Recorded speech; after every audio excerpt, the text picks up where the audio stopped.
Halo pemirsa, apa kabar Anda hari ini? Senang sekali Sarah dan Mardias dapat kembali menemani Anda dalam sebuah program talkshow yang syarat informasi inspiratif untuk Anda dan juga keluarga. Inilah Bincang Sehati.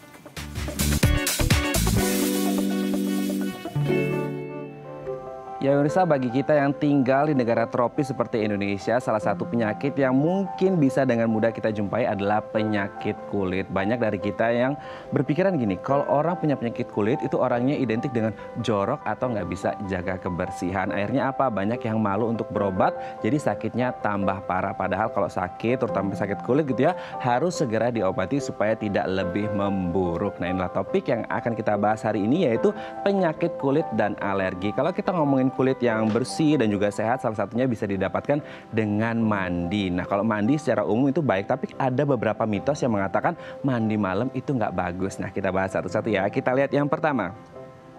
Mitos mandi malam yang pertama adalah menyebabkan rematik. Nah ini kayaknya dari saya kecil gitu ya, itu banyak sekali orang bilang kalau kamu jangan mandi malam, soalnya kalau mandi malam ini bisa nyebabin rematik gitu. Apalagi untuk mereka-mereka yang usianya sudah mulai lanjut gitu ya. Jadi apakah benar selalu yang namanya mandi malam itu rematik? Kalau mandi pagi atau siang atau sore mungkin bagus. Tapi kalau mandi malam katanya mitosnya itu bisa menyebabkan rematik. Nanti akan kita bahas ya. Kita lihat yang kedua.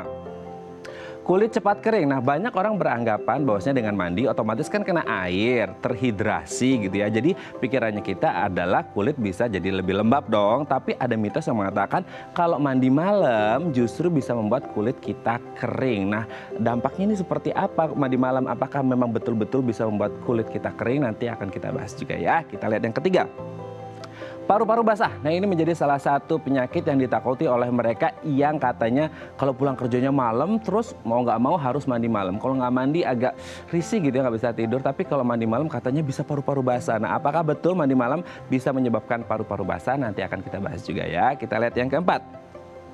Masuk angin, nah ini sering banget gitu ya. Mungkin identik orang pikirannya gini, kalau malam itu kan udah dingin, terus kemudian mandinya kena air dingin lagi, otomatis badan bisa jauh lebih dingin dari yang biasanya dan bisa menyebabkan masuk angin. Salah satunya mungkin ketika habis mandi malam, mungkin karena kondisinya dingin, apalagi di rumah pakai AC gitu ya, terus menggigil. Nah mereka berpikirnya bahwasanya, oh kena masuk angin nih gitu. Apakah memang betul mandi malam bisa menyebabkan masuk angin? Nanti akan kita bahas juga ya. Kita lihat yang terakhir.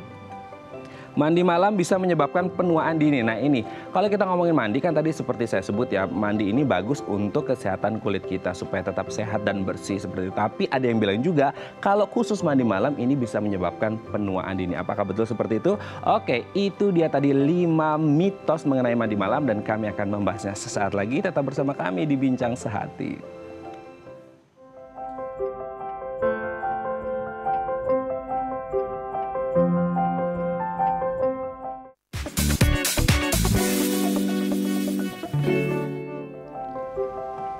Baik, Anda masih bersama kami di Bincang Sehati dan kita masih membahas tadi di segmen sebelumnya kita sudah membahas beberapa mitos fakta seputar mandi malam. Nah untuk membahasnya telah tersambung bersama kami di sambungan Zoom dengan Dr. Janice Fredlina, dokter dari Rumah Sakit Cinta Kasih Seci Cengkareng, Jakarta Barat. Selamat pagi Dr. Janice, apa kabar?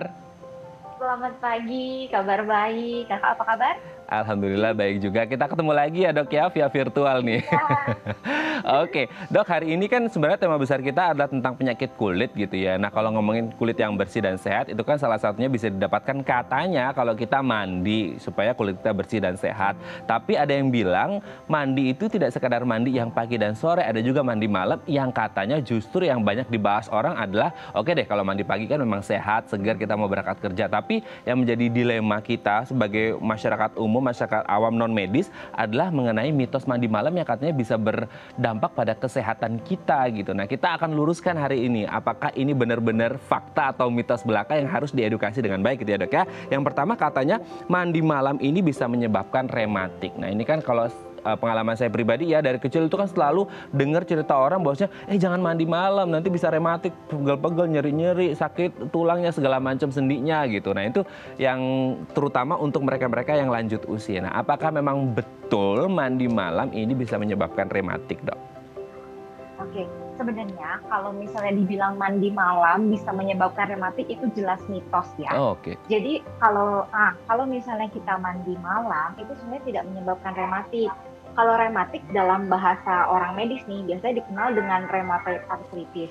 Rheumatoid arthritis ini lebih sering disebabkan karena penyakit autoimun. Hmm. Jadi di mana kekebalan tubuh kita tuh menyerang badan kita sendiri, terutama di bagian persendian. Jadi bukan karena disebabkan oleh mandi malam. Kalau misalnya kita nggak mandi malam, apalagi ditambah aktivitas yang kayak kita nih tinggal di Jakarta, yang mayoritas orang-orang pulangnya malam-malam, nggak mandi, malah banyak faktor-faktor lain yang bisa jadi malah lengket badannya, malah banyak kotoran kayak gitu. Itu yang Oke. jelas mitos. Yang jelas mitos ya, apalagi untuk kita yang tinggal di Jabodetabek deh gitu ya, di mana polutannya juga lumayan tinggi kan, asap, debu, segala macam. Kalau nggak mandi malam gara-gara takut ternyata mitos bisa kena rematik, malah itu nempel semuanya bisa ke bawah dalam rumah. Apalagi sekarang masa pandemi ya dok ya, di mana mungkin ada nempel itu virus-virus, harus segera mandi supaya tetap bersih, keluarga aman dan sehat gitu ya. Gitu. Oh ya Kak, ada tambahan nih Kak. Jadi sebenarnya kalau misalnya orang yang memang sudah kena rematik, memang tidak disarankan untuk mandi malam, karena takutnya malah jadi kelinu-linu badannya, terutama kalau pakai air hangat. Tapi kalau misalnya malam mandi pakai air hangat, nggak masalah sih harusnya. Oke, beda berarti ya dok ya, antara reaksi ke tubuh antara mandi air dingin dengan mandi air hangat gitu ya berarti ya? Iya beda. Oke, kita lanjut yang kedua dok. Katanya mitos mandi malam selanjutnya adalah kulit cepat kering. Nah kalau kita sebagai masyarakat awam kan, ya kalau mandi kan kena air, berarti kan kulit terhidrasi istilahnya gitu secara langsung dengan air. Tapi katanya kalau mandi malam justru beda, ini bisa membuat kulit kita kering, betul atau enggak? Nah, itu juga sebenarnya enggak. Yang bikin kulit kering sebenarnya itu tuh banyak faktornya, nggak cuma yang namanya mandi malam. Kalau kita hubungin nih dengan mandi, biasanya kalau misalnya kita mandi terlalu lama atau terlalu sering, atau juga karena pengaruh suhu air yang terlalu panas. Nah, kalau misalnya kita mandi terlalu sering, otomatis kan kulit kita terlalu sering kena air, istilahnya jadi kita tuh kering, kelembapan di dalam kulit juga kan dia akan berkurang. Terus kalau kita pakai suhu yang terlalu panas, nanti lapisan kulit kita akan ada yang rusak. Jadi sebenarnya itu yang menyebabkan kalau misalnya kita mandi di malam hari, mitosnya orang bikin kering. Mungkin karena orang kalau malam-malam enaknya kan mandi pakai air panas, berendam. Mungkin itu tuh yang bisa bikin kulit kering. Nah, cara ngakalinnya sebenarnya bisa kita pakai pelembab. Kayak gitu. Oke ya, oke berarti memang tidak menyebabkan kulit, betul sekali menyebabkan kulit cepat kering gitu ya, karena kelembapannya jadi airnya hilang gitu ya. Oke dok, kita lanjut yang ketiga, paru-paru basah gimana nih? Oke, nah kalau paru-paru basah juga ini mitos. Kalau orang dulu banyak banget ya yang bilang katanya nggak boleh mandi malam-malam, nanti paru-parunya basah. Ada yang bilang karena rambutnya basah, nanti kamu mandi malam-malam terus nyerep lah tuh airnya. Banyak yang bilang kayak gitu. Nah sebenarnya itu juga mitos. Jadi paru-paru basah kalau dalam dunia medis kan kita kenalnya dengan istilah yang namanya pneumonia. Nah kalau pneumonia ini paling sering disebabkan karena virus, bakteri, bahkan mungkin jamur, bukan disebabkan oleh mandi malam. Oke, berarti kalau benar bisa menyebabkan paru basah, orang di Jakarta banyak yang mandi malam bisa kena paru-paru basah semua ya dok ya, agak serem gitu ya. Jadi ini sekadar mitos ya, karena yang berhubungan dengan paru-paru atau pneumonia itu memang disebabkan virus atau bakteri, bukan karena mandi malam ya akhirnya rambutnya basah bisa menyebabkan paru-parunya basah. Hubungannya apa coba rambut basah sama paru-paru basah ya dok ya? Oke, kita lanjut yang keempat dok. Nah ini juga sering ditemui orang, mungkin pikirnya gini, kalau mandi malam itu bisa menyebabkan masuk angin gara-gara mungkin kan malam dingin ya dok ya, suhunya kan tidak sepanas siang hari gitu. Udahlah dingin, apalagi pakai AC di rumahnya, kemudian kena air lagi dingin lagi, keluar dari kamar mandi kena AC menggigil karena kedinginan. Nah identiknya kalau orang menggigil kan demam atau masuk angin. Tapi sebenarnya mandi malam ini bisa menyebabkan masuk angin atau enggak dok? Nah, kalau misalnya dibilang nih dalam dunia kedokteran yang namanya masuk angin tuh nggak ada Kak. Biasanya kalau masuk angin itu tuh kalau di kita tuh istilahnya orang-orang yang badannya pegel-pegel, ada demam, kalau nggak kerasanya kembung, pasti semua orang Indonesia bilangnya saya masuk angin. Nah, jadi sebenarnya kan masuk angin tuh nggak ada nih hubungannya dengan mandi malam. Kemungkinan nih orang baru pulang malam-malam, terus badannya kerasa capek, ditambah lagi mandi mungkin di rumahnya nggak ada air hangat nih. Jadi kerasanya badannya udah capek kena air dingin, jadi kerasanya linu gitu semua badannya. Itu mungkin orang beranggapannya seperti itu. Tapi kalau misalnya kita nih mandi malam dengan air hangat, biasanya itu nggak ada hubungannya nih sama masuk angin. Harusnya biasa-biasa aja, sama sekali nggak ada hubungannya. Nggak ada hubungannya ya. Berarti kalau orang nih dok, katakanlah orang ini lagi habis kerjanya berat gitu ya, dan akhirnya masih kondisi suhu tubuhnya itu masih agak hangat lah atau kepanas gitu. Terus kemudian ini kan ada orang bilang bisa masuk angin kalau mereka langsung mandi dengan air dingin gitu. Ada yang bilang mandinya pakai air hangat. Nah, semisal kalaupun tidak ada air hangat, langsung dengan air dingin, ini sebenarnya bahaya atau enggak, dan apakah harus menunggu suhu tubuh agak menurun dulu gitu? Oke, nah kalau misalnya masalah perbedaan suhu itu juga bisa ada pengaruh tuh Kak. Takutnya kalau misalnya suhu badan kita panas nih, terus kita langsung dibanjur sama air dingin, itu jadi ada perubahan suhu, jadi badan tuh rasanya kaget. Jadi memang benar kata kakak tadi, kita harus tunggu suhu biar agak stabil dulu, jadi kurang lebih sama lah dengan suhu air, jadi badan kita nggak terlalu kaget dengan perbedaan suhu itu. Oke, berarti harus nunggu suhu tubuh agak turun dulu untuk kemudian bisa mandi malam gitu ya, dengan air dingin kalau nggak ada air hangat gitu ya. Oke, kita lanjut yang terakhir nih dok. Menyebabkan penuaan dini. Nah ini kan yang paling dihindari ya. Yang namanya aging itu menjadi salah satu hal yang sangat dihindari. Tidak hanya kaum Hawa tapi juga kaum Adam gitu kan ya. Apalagi kaum Hawa gitu. Aduh kalau udah ngomong, aduh penuaan dini, aduh hindari gitu. Akhirnya nggak mandi malam. Tapi pertanyaannya, ini mitos atau fakta? Oke, ini balik lagi nih Kak, ini juga mitos. Jadi sebenarnya mandi malam tidak menyebabkan penuaan dini. Nah, mungkin kalau saat ini nih, yang namanya kita tinggal di daerah kota besar, mungkin penuaan dini lebih disebabkan karena itu faktor stres yang besar, faktor yang namanya polusi. Nah, itu yang bisa menyebabkan penuaan dini. Kalau misalnya mandi malam, mungkin hubungannya ke yang tadi tuh, yang terlalu sering mandi, yang karena pengaruh suhu, jadi kulit jadi kering, itu yang bikin seolah-olah kayak, wah kita udah jadi keriput nih, karena kulitnya kering, kayak gitu. Tapi tidak secara langsung, kalau misalnya kita mandi malam, langsung jadi penuaan dini, itu enggak. Oke dok, tapi kalau kita ngomong mandi secara umum dok, sebenarnya mandi itu idealnya sehari berapa kali gitu kan? Kan kita lihat nih sering, kalau di negara tropis kan mungkin kita lebih sering berkeringat gitu ya. Apalagi untuk mereka-mereka yang kerja di outdoor, mereka pikir, aduh sehari mandinya bisa berapa kali ya? Atau kalau kita ngomongin negara subtropis atau negara dingin seperti di Eropa kan mereka bahkan bisa berhari-hari mandi cuma sekali kan gitu. Nah sebenarnya kalau di Indonesia ini standarnya untuk kemudian negara tropis itu 2 kali sehari itu sudah ideal, atau sebenarnya harus lihat sikon juga pekerjaannya apa atau aktivitasnya apa supaya ke badan juga tetap sehat gitu dok? Oke, benar Kak. Jadi kalau misalnya di kita nih, yang disarankan biasanya mandi itu cukup sehari itu 2 kali. Biasanya sebelum memulai aktivitas dan setelah beraktivitas. Nah, tapi untuk yang kita masalah air panas, air dingin, nah itu balik lagi tergantung ketersediaan yang ada di rumah. Sama kalau misalnya bisa sih disarankan pakai air hangat, dan juga kita nggak boleh terlalu lama nih mandinya. Disarankan nggak lebih dari 10 menit. Takutnya kalau misalnya kita mandi terlalu lama, ditambah lagi kita pakai sabun yang yang antiseptik atau yang tidak ada pelembab, itu malah bisa bikin kulit jadi kering.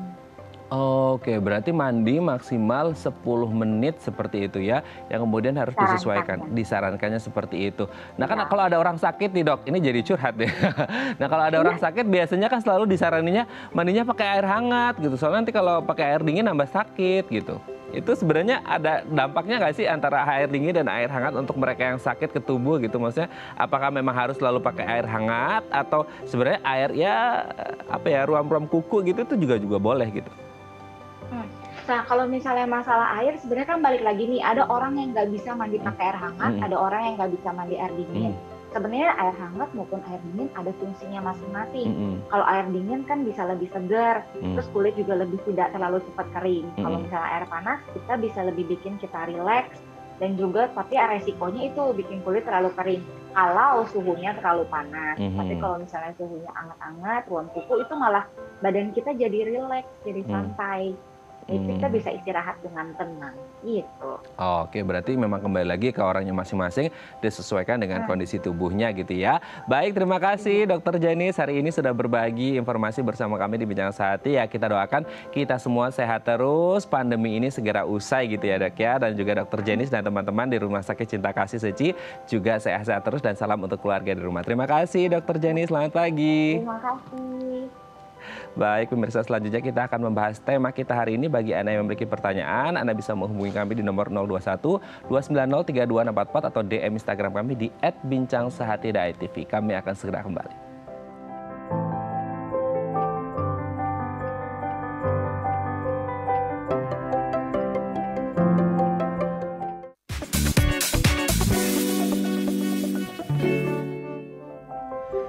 Baik, Anda masih bersama kami di Bincang Sehati dan kita masih membahas tema kita hari ini, penyakit kulit dan alergi. Bagi Anda yang memiliki pertanyaan seputar tema kita hari ini, Anda bisa menghubungi kami di nomor 021 290 3244 atau DM Instagram kami di @bincangSehati.tv. Nah, untuk membahasnya telah tersambung bersama kami di sambungan Zoom dengan Dr. Grace Waworuntu, MKK SPKK, spesialis kulit dan kelamin dari Rumah Sakit Siloam TBC Matupang. Selamat pagi, Dr. Grace, apa kabar? Pagi Mas Raden, baik, kabarnya sehat. Oke, apa kabar Mas? Alhamdulillah, saya juga terima kasih Dr. Grace. Dok, hari ini kita ketemu lagi nih gitu ya. Kita akan membahas salah satu penyakit yang mungkin kita sebagai orang yang tinggal di negara tropis Indonesia, ini menjadi salah satu penyakit yang sering dialami adalah katanya penyakit kulit. Nah, akhirnya banyak yang kemudian berpikir tapi ngomongnya gini, ih kalau orang penyakit kulit tuh orangnya jorok deh gitu ya, atau hidupnya gak bersih. Akhirnya banyak yang malu, akhirnya malah jadi tambah parah kan penyakitnya gitu. Nah, kalau kita ngomongin tentang kulit sebenarnya, sebelum kita bahas tentang penyakitnya dan alergi itu di penyakit kulit apa aja gitu ya, yang dimaksud dengan kulit itu anatominya seperti apa sih, Dok? Oke, ya, saya jelasin dulu mungkin sebagai dasar untuk pengertian depannya untuk topik kita hari ini supaya lebih jelas ya, Mas. Jadi kita perlu tahu ini fakta ya, kalau sebelumnya segmen sebelum kita membahas mitos dan fakta. Nah, ini fakta nih. Kita perlu tahu bahwa kulit itu ternyata lah organ di tubuh manusia yang paling besar dan paling luas gitu. Jadi sebenarnya dampaknya sangat besar kalau kita sampai mengalami gangguan di kulit kita. Dan kita harus tahu bahwa kulit kita itu anatominya terbagi menjadi 3 lapisan yang utama. Nah, lapisan yang penting adalah lapisan yang paling atas yang kita sebut sebagai epidermis. Itu sangat penting. Kenapa? Karena adalah lapisan yang mempertahankan kulit kita dari berbagai macam penyakit dari luar. Dan lapisan epidermis ini terdiri dari beberapa sel gitu ya, sel-sel kecil yang bertumpuk dan dia membentuk seperti pagar gitu, Mas. Jadi kalau misalnya sampai lapisan epidermis kita terganggu, maka kuman, bakteri, virus itu jadi mudah masuk ke kulit kita. Kemudian lapisan yang tidak kalah penting juga adalah lapisan yang kedua yang kita sebut sebagai lapisan dermis. Itu juga penting. Kenapa? Karena di situ adalah lokasi dari banyak sel seperti sel pigmen yang akan menghindari kita terpapar sinar ultraviolet ya. Jadi mencegah pada kulit. Kemudian juga terdapat pembuluh darah dan syaraf. Jadi adalah pusat yang memberikan nutrisi ke lapisan kulit kita yang atas. Kemudian juga merupakan lokasi di mana banyak jaringan ikat gitu. Jadi mempertahankan kekenyalan kulit kita. Nah, ini penting untuk para wanita yang ingin wajahnya selalu terlihat muda.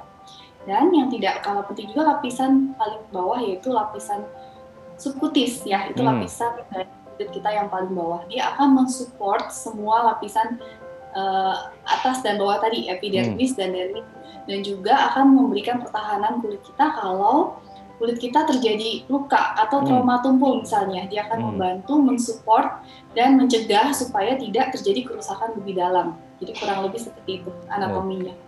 Oke, ini penjelasan yang sangat luar biasa dijelaskan gitu ya. Lapisan-lapisan yang ada di kulit kita sebagai perisai utama terdepan dalam tubuh kita gitu ya, Dok ya. Nah, kalau kita ngomongin tentang kulit yang ternyata manfaatnya sangat luar biasa besar bagi kita gitu ya, garda terdepannya kita gitu. Nah, kalau ngomongin penyakit kulit, ini berarti kan ada sesuatu yang terjadi dengan kulit kita. Nah, yang disebut dengan penyakit kulit dan kondisi kulit ketika terjadi penyakit ini seperti apa, Dok? Apakah berbeda-beda tergantung penyakitnya atau gimana nih? Ya, betul. Jadi sebetulnya seperti saya jelaskan tadi di awal, penyakit kulit itu penting dan karena luas, maka banyak sekali ya yang dapat menjadi penyebab penyakit kulit. Tapi secara garis besar mungkin saya bagi beberapa penyebab secara umum nih. Yang biasanya adalah infeksi. Infeksi itu paling sering. Nah, infeksi sendiri terbagi lagi menjadi infeksi bakteri, kemudian infeksi jamur juga bisa, kemudian infeksi karena parasit misalnya, atau karena virus. Itu salah satu yang juga menjadi penyebab dari infeksi pada kulit kita.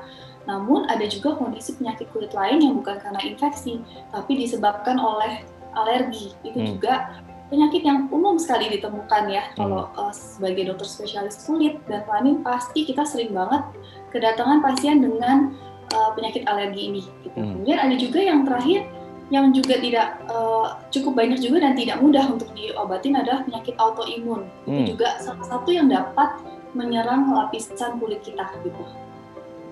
Oke ya, berarti memang tergantung gitu dari jenis penyebabnya atau faktor risikonya gitu ya dok ya. Nah pertanyaannya kemudian dengan beberapa faktor risiko yang ada atau sudah disebutkan oleh dokter tadi, sebenarnya siapa saja sih dok yang rentan mengalami penyakit kulit yang mungkin tadi dokter sudah sebutkan? Adakah kemudian bergantung dari usia seseorang atau jenis kelamin atau riwayat kesehatan seseorang, bagaimana kemudian jenis kulitnya atau kemudian faktor lingkungan juga, ini sebenarnya siapa saja dok yang rentan? Oke, jadi yang rentan itu sebetulnya kalau kita bicara mungkin spesifik nih ke penyakit, saya ambil contoh penyakit alergi. Penyakit alergi sendiri biasanya rentan kena adalah ada dua nih, Mas. Yang pertama pada anak-anak. Kenapa? Karena penyakit alergi itu bisa disebabkan dari kausalnya genetik ya. Artinya pada anak tersebut atau pada bayi tersebut secara genetik terjadi gangguan gitu dari struktur kulitnya. Misalnya harusnya lapisan lemaknya bagus gitu ya atau banyak, namun ternyata pada anak tertentu terjadi mutasi atau gangguan gen tertentu. Ya biasanya seringkali gen filagrin yang kita sering sebut. Kemudian juga karena gen filagrinnya itu terganggu, maka terjadi penurunan dari lemak tertentu yang penting seperti fatty acid, kolesterol, ceramide. Itu sering juga terjadi pada balita sehingga muncullah gangguan eksim atau dermatitis bahasa awamnya. Namun bisa juga terjadi pada orang usia lanjut, justru pada lansia. Kenapa? Karena lansia biasanya kulitnya secara keseluruhan turun fungsinya, strukturnya ya. Kemudian biasanya lebih kering. Nah tadi juga dibahas bahwa kering itu mencetuskan kondisi alergi menjadi lebih buruk. Gitu. Jadi kurang lebih seperti itu kalau penyebabnya adalah alergi. Tapi kalau memang penyebabnya infeksi bakteri misalnya, maka yang biasanya rentan adalah orang-orang yang aktivitasnya banyak dan biasanya outdoor, kemudian berkeringat ya, itu rentan terkena penyakit infeksi. Atau orang tertentu, individu tertentu yang dengan komorbiditas, jadi dengan penyakit lain yang menyertai, misalnya dengan gangguan gula darah ya, sehingga kulitnya menjadi cenderung mudah terinfeksi bakteri tertentu. Oke, berarti memang harus lihat situasi dan kondisi kesehatan seseorang yang bisa berpengaruh pada rentan atau tidaknya mereka terserang penyakit kulit gitu ya dok ya. Oke dok, sebelum kita lanjut, ini ada penelpon dari pemirsa Bincang Sehati dok. Kita angkat terlebih dahulu ya. Halo, selamat pagi, dengan siapa di mana? Halo. Halo, selamat pagi, dengan siapa di mana ibu? Pagi, saya dengan Ibu Sri di Bogor. Ibu Sri di Bogor, silakan Ibu Sri. Iya dok, gini, saya tuh iya dok. Iya. Saya kadang-kadang kan pada mandi segala ini udah biasa ya sehari 2 kali gini-gini. Cuman kadang-kadang kok suka tahu-tahu kulitnya tuh gatel, tapi setelah gatel kita garuk tuh ada kayak putih-putih.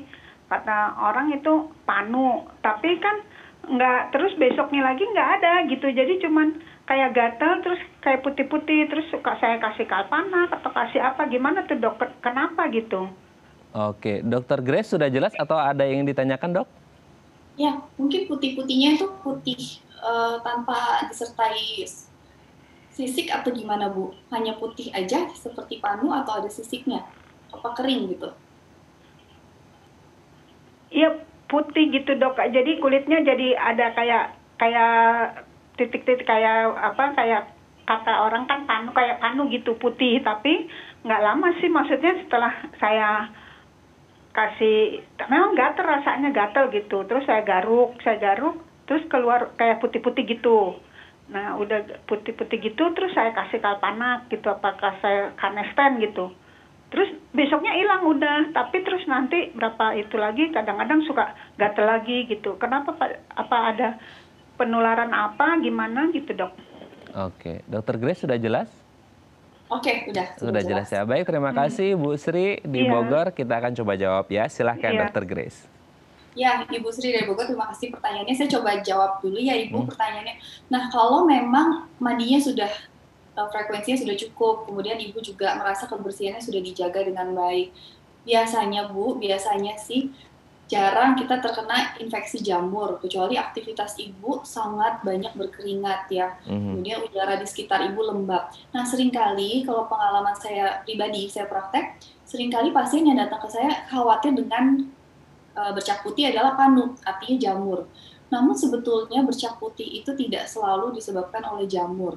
Apalagi kalau biasanya Ibu lihat kalau di anak-anak ya yang aktif di luar gitu, yang sering main di luar, pipinya pada bercak-bercak putih. Itu sebetulnya bukan jamur loh, itu sebetulnya salah satu manifestasi pada anak dengan kulit sensitif atau yang kita sebut dermatitis atopi. Ya, dan atau nama medisnya kita sebut sebagai pityriasis alba.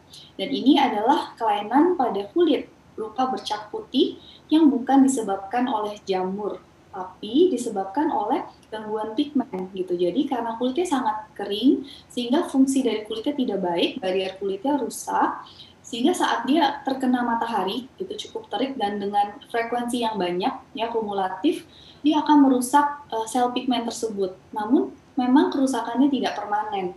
Artinya ketika Ibu memperbaiki kondisinya, misalnya diberi pelembab atau diobati gitu ya, berobat ke dokter kulit, dia akan hilang. Namun hilangnya memang tidak dengan segera, biasanya butuh waktu gitu Bu. Kemudian untuk membedakan lagi apakah betul Ibu jamur atau tidak, Ibu coba perhatikan apakah Ibu lihat di lapisan atasnya ada semacam terkupas atau kayak apa ya, bahasa medisnya kita sebutnya squama, jadi seperti kasar-kasar gitu. Nah itu bisa jadi suatu jamur.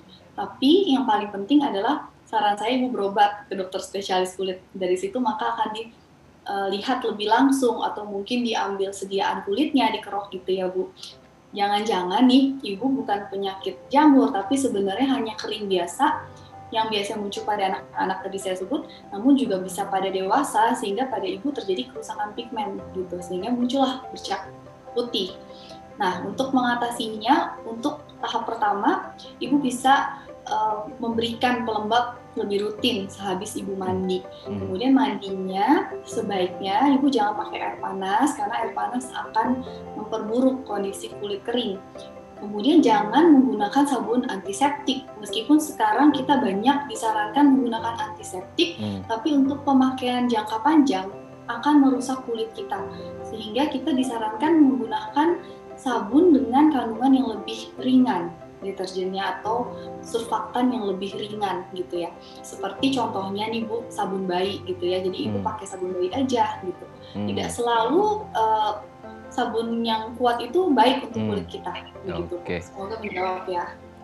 Oke ya, semoga ini bisa menjawab pertanyaan dari Ibu Sri yang ada di Bogor. Ini sudah dijelaskan secara detail oleh Dokter Grace dan plus dikasih solusi sama Dokter Grace, sangat luar biasa nih ya. Semoga bisa menjawab pertanyaan dari Bu Sri yang ada di sana ya. Terima kasih Dokter Grace juga. Nanti kita akan lanjut di segmen selanjutnya. Kita akan berfokus pada alergi kulit yang mungkin juga menjadi banyak keluhan dari kita semua gitu ya Dok ya. Bagi Anda pemirsa yang memiliki pertanyaan seputar tema kita hari ini, Anda bisa menghubungi kami di nomor 021 290 3244 atau DM Instagram kami di @bincangsehati.tv. Kami akan segera kembali.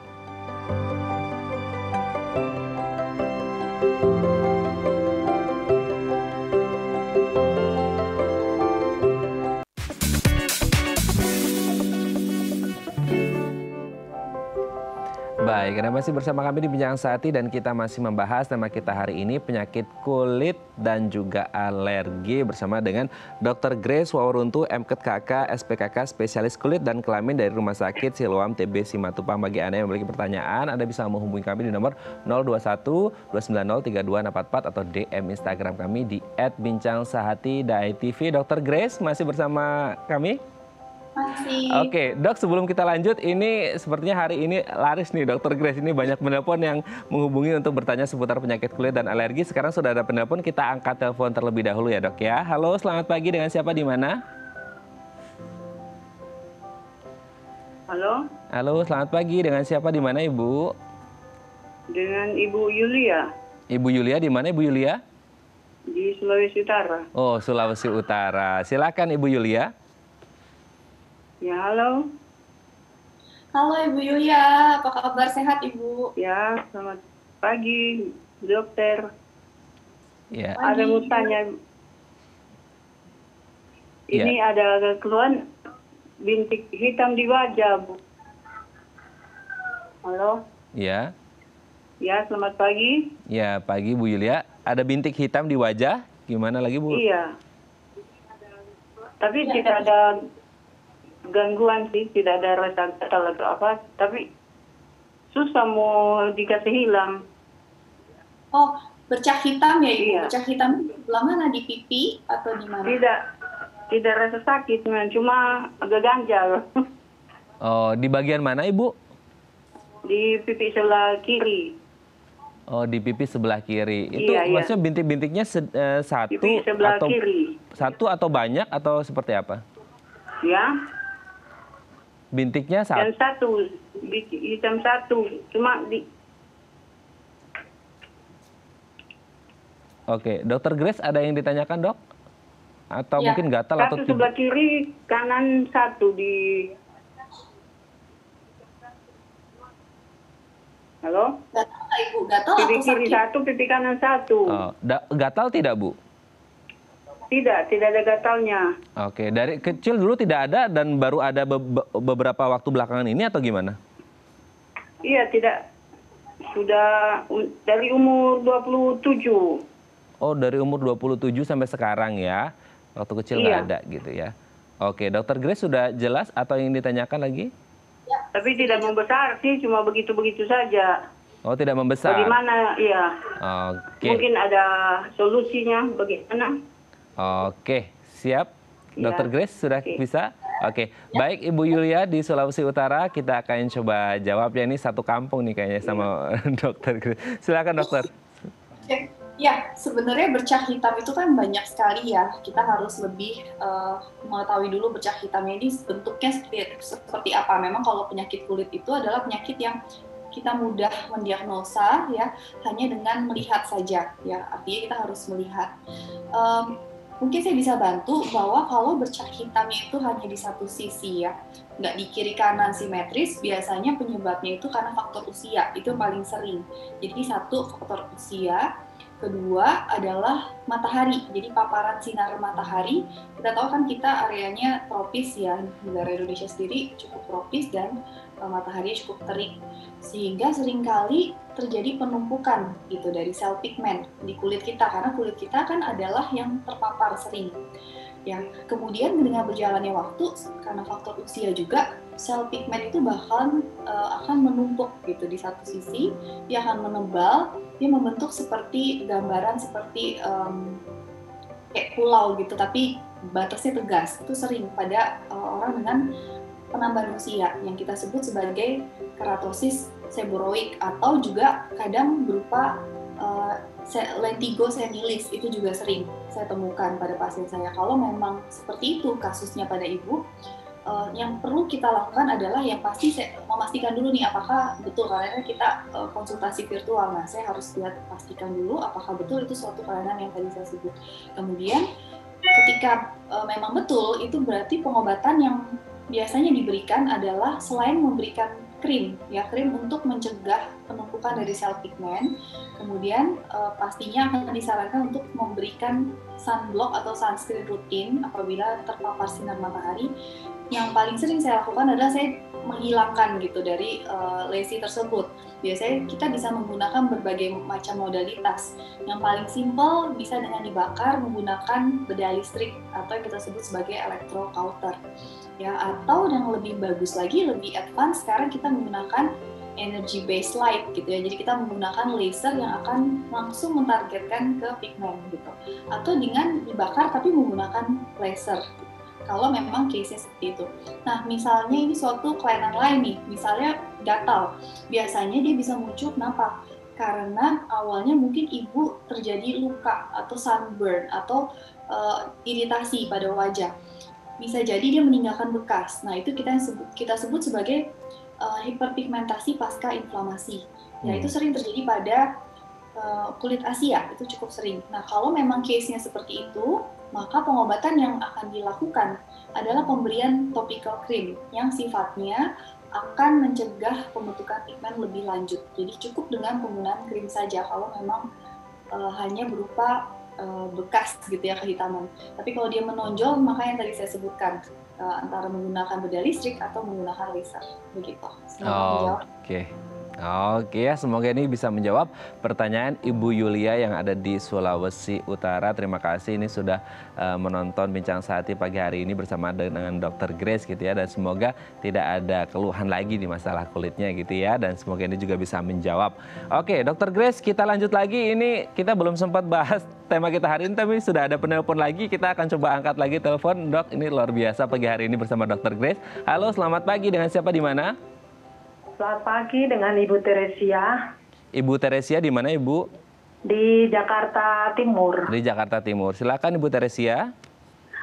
Gini dok, selamat pagi dokter. Pagi Ibu Teresia. Itu mau tanya, tangan kanan dan kiri itu dulu muncul bulat putih gitu. Itu pertamanya hanya 1 atau 2. Terus saya lama-lama kok ini muncul lagi 1. Gatal enggak, kasar enggak, hanya biasa. Jadi seperti orang sudah lanjut usia gitu dok. Padahal ya usia saya masih 49 lah. Itu kenapa ya dok? Faktor apa gitu? Oke, Dr. Grace ada yang ditanyakan? Istilahnya enggak konsumsi, maksudnya kosmetik apapun, saya nggak jarang pakai itu sih. Oke Ibu, kalau terima kasih.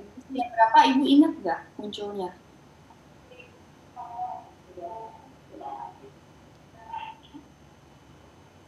Halo? Gimana dok? Ya, muncul pertama kali usia berapa? Ibu ingat nggak Bu? Oh, munculnya lama, sekitar 5 tahun yang lalu. Oke. Nggak gatal, nggak kasar. Gatal, terus nggak halus aja gitu. Iya. Cuman lama-lama kok muncul. Oke. Dr. Grace ada yang ditanyakan lagi atau sudah jelas? Warna putihnya tegas putih ya Bu, atau samar? Hanya samar gitu.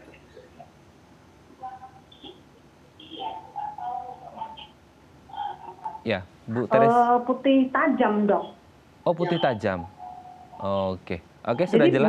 Bulat aja, bulat seperti. Ada 1 atau 2 atau banyak Bu atau?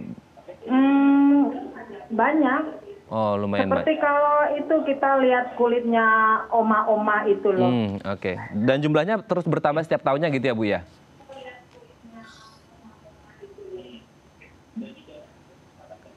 Halo? Iya. Oke, jumlahnya terus bertambah. Oke, sudah jelas ya Dr. Grace, kita akan coba jawab ya. Oke, baik, terima kasih Bu Teresia di Jakarta Timur, kita akan coba jawab. Selamat pagi. Oke, silakan Dr. Grace. Ya Ibu, terima kasih pertanyaannya. Oke, kalau saya mendengar dari cerita Ibu ya, ini arahnya memang betul bahwa ini proses aging atau penambahan usia Bu. Memang kenapa bisa terjadi berbeda-beda, memang pada dasarnya kulit kita tuh bisa bervariasi, muncul gejala agingnya sendiri karena tidak semua orang punya kualitas kulit yang sama gitu Bu. Artinya satu, fungsi anatomisnya bisa berbeda. Kedua, bagaimana Ibu memperlakukan, artinya lifestyle-nya bagaimana, apakah Ibu rajin pakai pelembab, itu sangat disarankan karena kita banyak terpapar matahari, kulit kita harus dalam kondisi optimal Bu, jadi kita harus habis mandi memberikan pelembab. Kemudian sunblock atau sunscreen. Biasanya memang tangan itu sering terlupakan karena kita biasanya fokus kalau wanita pada wajah. Tapi sebetulnya sunscreen atau sun protection itu harusnya digunakan di wajah dan di area terbuka. Jadi artinya tetap juga diberikan di tangan ataupun kaki. Apabila kalau Ibu juga rajin berjemur ya, misalnya Ibu rajin berjemur atau Ibu rajin olahraga, itu akan mengubah proses aging itu sendiri. Artinya jadi lebih cepat Bu. satu, misalnya tidak diproteksi dengan pelembab, kedua, tidak diproteksi dengan sun protection atau tabir surya, sehingga saat ibu terpapar sinar matahari, bercak putihnya jadi muncul, yang harusnya mungkin belum saatnya ibu muncul ya. Kalau kita lihat pada lansia, memang kita banyak melihat di tangan itu ada bercak putih-putih, kayak spot-spot putih, itu kita sebut sebagai age spot atau lentigo senilis. Kita sebut sebagai age spot ya kalau itu. Nah itu sayangnya tidak bisa kita hilangkan gitu. Kenapa? Karena memang kelainan tersebut sudah terjadi kerusakan pada sel pigmennya gitu. Jadi yang hanya kita bisa lakukan adalah pencegahan sebelum terjadi bercak putih tersebut gitu Bu. Kalau dia sudah muncul, akan sulit bagi kita untuk menumbuhkan kembali sel pigmennya. Berbeda dengan yang tadi saya sebut, lentigo senilis. Kalau itu masih kita bisa atasi dengan pemberian obat-obat topikal yang untuk mengurangi warnanya gitu. Tapi kalau dia sudah putih, berarti sudah ada kerusakan dari pigmennya. Jadi yang bisa kita lakukan sebenarnya hanya pencegahan. Dan yang tadi saya bilang di awal, tidak selalu usia misalnya 60 ke atas atau 70 ke atas itu baru muncul. Kadang di usia 40-an itu juga udah ada Bu, meskipun jumlahnya masih sedikit gitu. Nah, tapi saat itu masih sedikit, maka itu adalah saatnya untuk kita lebih bagus lagi proteksinya gitu. Mungkin menggunakan tabir suryanya lebih banyak, lebih tebal, atau diulang-ulang, karena kan kalau hanya dipakai sekali aja sepanjang hari sih pastinya nggak membantu banyak gitu. Oke ya, semoga ini bisa menjawab pertanyaan Ibu Teresia yang ada di Jakarta Timur, dan semoga tetap semangat dan sehat terus gitu ya Dok ya. Oke, terima kasih Ibu Teresia. Dan Dr. Grace, ini meskipun tidak banyak kita bahas tentang tema kita hari ini, tapi tadi sudah dijelaskan beberapa tentang penyakit kulit dan juga alergi. Nanti di segmen selanjutnya kita akan membahas bagaimana caranya supaya tidak sakit dengan memiliki kulit yang sehat. Nah, kita akan membahas tips supaya kulit kita tetap sehat gitu ya Dok ya. Bagi Anda yang memiliki pertanyaan seputar tema kita hari ini, pemirsa, Anda bisa menghubungi kami di nomor 021 290 3244 atau DM Instagram kami di @bincangsehati.tv. Kami akan segera kembali.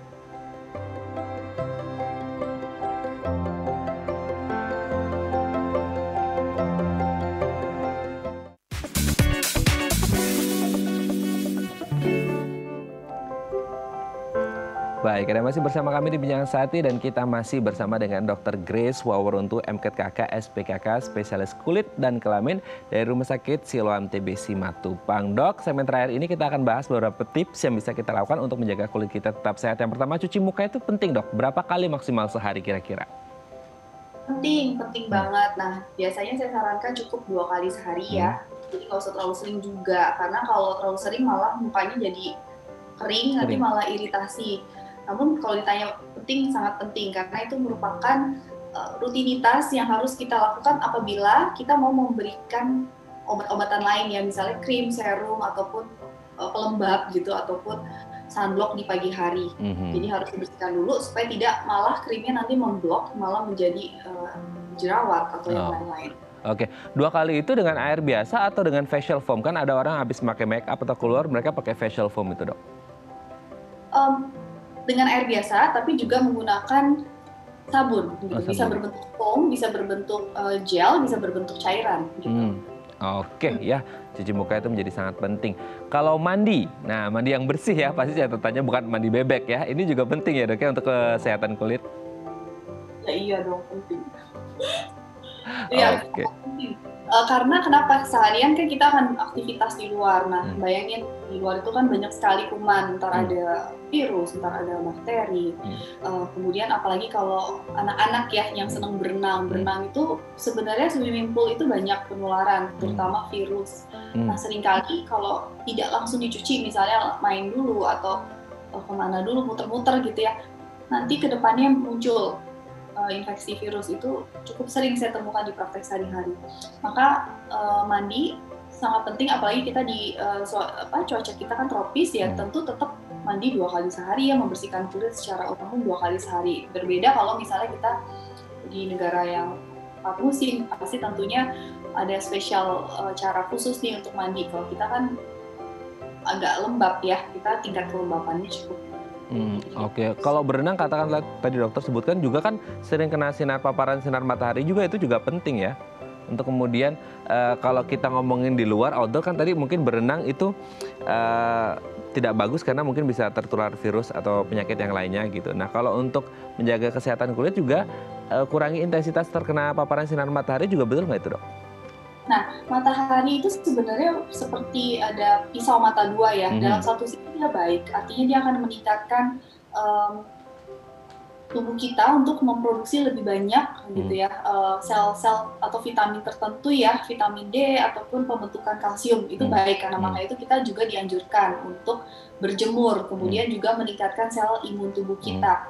Nah tapi ada tapinya, di sisi lain ketika kita terlalu agresif gitu berjemur, kemudian diambil jamnya yang pas matahari di atas kepala gitu kan, jadi bagus ya, tangannya jadi hitam. Iya. Nah oke, kalau misalnya kulitnya tidak tipe yang sensitif atau yang gampang terbakar, tapi kalau misalnya dia gampang terbakar yang ada jadi sunburn gitu kan. Ya. Malah secara estetik tidak bagus ya.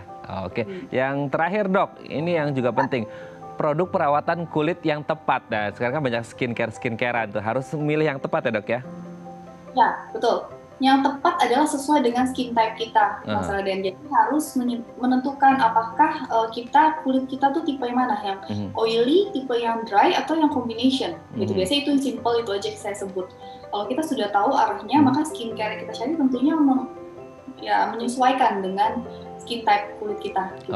Jadi tidak asal yang teman bagus kita ikutin, tapi harus disesuaikan dengan skin type-nya kita gitu ya. Baik, terima kasih Dr. Grace. Ini waktu yang sangat membatasi kita, padahal banyak sekali yang ingin kita bahas, tapi mungkin next time kita bahas lagi ya dok ya, seputar penyakit kulit seperti itu. Terima kasih Dr. Grace sudah berbagi bersama kami pagi hari ini Bincang Sehati. Sehat-sehat terus untuk Dr. Grace dan juga keluarga. Terima kasih dok, selamat pagi. Baik, pemirsa, bagi Anda yang memiliki kritik dan saran, Anda bisa menghubungi kami di nomor 0889 8100 5000 atau Anda bisa follow media sosial kami di @bincangsehati.tv. Saya Raden Madlia Samit, sampai jumpa dan selamat beraktivitas.